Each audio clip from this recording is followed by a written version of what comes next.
Assalamualaikum. Assalamualaikum warahmatullahi wabarakatuh. Alhamdulillahilladzi alafa baina qulubina fa asbahna bi ni'mati ikhwana. Asyhadu an la ilaha illallah wa asyhadu anna Muhammadar Rasulullah. Allahumma salli ala Muhammad wa ala ali Muhammad. Wa ba'du. Alhamdulillah, bersyukur kita kepada Allah Subhanahu wa taala. Kita masih bisa melaksanakan amal Ramadan pada malam hari ini. Mudah-mudahan sampai akhir kita bisa tuntaskan amal Ramadan itu dengan sebaik-baiknya. Amin ya rabbal alamin. Salawat dan salam juga tercurah kepada qudwah hasanah teladan dari kita Nabi besar Muhammad sallallahu alaihi wasallam, keluarga, sahabat-sahabatnya dan orang-orang yang istiqamah jalannya. Malam ini tema yang diberikan kepada saya adalah tentang ikhlas dalam beribadah. Tugas manusia diciptakan dunia adalah untuk beribadah kepada Allah Subhanahu wa taala. Allah menegaskan dalam surat 51, surat Az-Zariyat ayat 56, "Wa ma khalaqtul jinna wal insa illa liya'budun." Dan tidaklah Allah menciptakan jin dan manusia kecuali untuk beribadah kepada Aku. Beribadah kepada Allah Subhanahu wa taala, sehingga tugas asasi manusia itulah untuk ibadah kepada Allah Subhanahu wa taala. Ibadah bukan hanya zakat, puasa, salat, haji. Sungguhnya ibadah adalah 24 jam sehari. Sejak kita bangun tidur sampai kita tidur lagi, bahkan terus ibadah kepada Allah Subhanahu wa taala. Syarat diterimanya ibadah ada dua. Syarat pertama adalah amal batin, yaitu ikhlasun niat. Niat yang ikhlas. Batinnya harus mata-mata ikhlas karena Allah Subhanahu wa taala. Sementara amal zahirnya, lahirnya adalah ittiba Rasul. Kita mencontoh kepada Rasulullah SAW. Hanya dua syarat itu. Kalau dua syarat itu dipenuhi, maka seluruh aktivitas kita ibadah kepada Allah Subhanahu wa taala. Seorang pedagang niatnya berdagang karena ikhlas kepada Allah SWT, berdagang dengan jujur, mencontoh Rasulullah, sesungguhnya dagangnya ibadah. Seorang pelajar sekolah niatkan karena Allah, ikhlas, tidak mencontek, melaksanakan dengan jujur, maka sesungguhnya belajarnya ibadah kepada Allah Subhanahu wa taala. Maka dua syarat harus dipenuhi, hati dan amal zahir. Hatinya ikhlas, zahirnya mencontoh Rasulullah SAW. Sesungguhnya yang lebih penting mana? Antara amal batin apa amal zahir? Dua-duanya penting saja, ya. Baik amal batin maupun amal zahir. Tapi kalau kita lihat sebuah riwayat, sesungguhnya kadang-kadang amal batin, niat yang ikhlas itu lebih penting. Ada sebuah riwayat pada suatu hari Rasulullah sedang duduk-duduk dengan sahabat di halaman Masjid Nabawi. Kemudian Rasulullah mengatakan, Rasul bersabda, sebentar lagi akan lewat di hadapan kalian seorang ahli surga, seorang ahli jannah.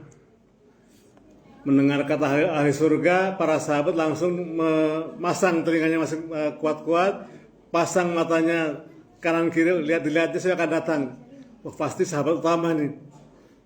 Dalam kemudian datanglah seorang laki-laki Ansar, laki-laki sederhana, sambil menjinjing sendalnya. Terlihat bekas air wudhu masih terlihat di jenggotnya, dan masuk ke dalam masjid. 3 hari berturut-turut Rasul mengatakan sebentar lagi akan lewat seorang ahli surga. Dan 3 hari pula yang lewat adalah laki-laki Ansar tadi, seorang laki-laki sederhana dengan penampilan yang sederhana, tapi sudah ahli surga. Seorang pemuda Abdullah bin Amr bin As penasaran. Ini apa sih istimewanya sampai sebetulnya ahli surga? Akhirnya dia datang ke rumah laki-laki Ansar tadi. Wahai saudaraku, ya akhi, boleh nggak saya nginep di rumah kamu? Saya sedikit ada masalah dengan orang tua saya. Orang tuanya Amr bin As. Silahkan. Maka selama 3 hari 3 malam Abdullah bin Amr bin As menginap di tempat laki-laki Ansar tadi yang nggak sebutkan namanya, ya. Kemudian selama 3 malam di rumah laki-laki Ansar tadi diperhatikannya, apa sih ibadahnya? Diperhatikannya biasa saja, tidur malam banyak tidur juga, bangun menjelang subuh, nggak sholat malam, nggak qiyamul lail, nggak tahajud, ya, bangun-bangun tahu-tahu udah siap-siap subuh. 3 hari berturut-turut diperhatikannya amalnya itu saja, nggak ada yang istimewa. Kemudian setelah 3 hari dia putus asa. Dia, wahai saudaraku, sesungguhnya saya nggak ada masalah dari orang tua saya. Saya nginap di sini ini karena Rasulullah mengatakan akan lewat di hadapan kalian seorang ahli surga, dan 3 hari berturut-turut yang lewat adalah engkau. Siapa lagi? Masya Allah, Masya Allah, Masya Allah, astagfirullahaladzim. Kemudian, dan saya perhatikan 3 malam di sini amalmu menurut saya biasa-biasa aja, nggak ada yang istimewa gitu. Bukan malamnya habis buat tahajud.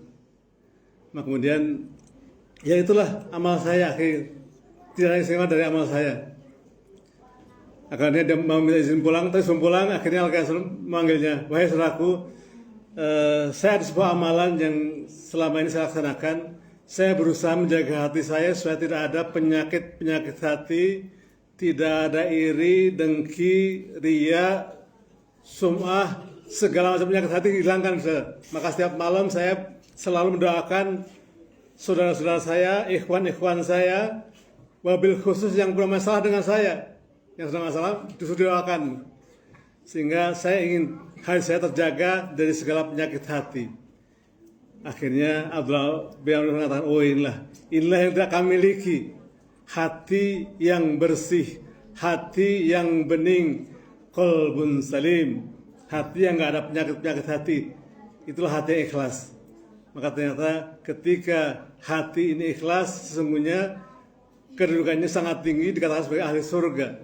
Maka jemaah sekalian, marilah di dalam bulan Ramadan ini kita perbaiki hati kita sebaik-baiknya. Jangan sampai ada penyakit hati yang bersemayam dalam diri kita.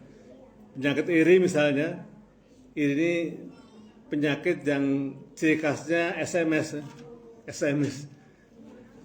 Suka melihat orang lain susah kalau melihat orang lain senang. Ini iri, ya.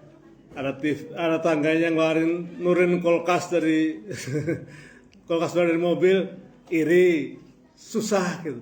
Ini contoh penyakit hati. Maka mari kita bersihkan hati kita di bulan Ramadan ini dari segala penyakit hati. Kita sucikan hati kita sehingga menjadi qalbun salim, hati yang selamat. Karena sungguhnya hati yang bersih, hati yang sehat akan mendapatkan jaminan surga Allah Subhanahu wa taala. Mudah-mudahan Allah bersihkan hati-hati kita dari segala macam penyakit hati. Amin ya rabbal alamin. Wassalamualaikum warahmatullahi wabarakatuh.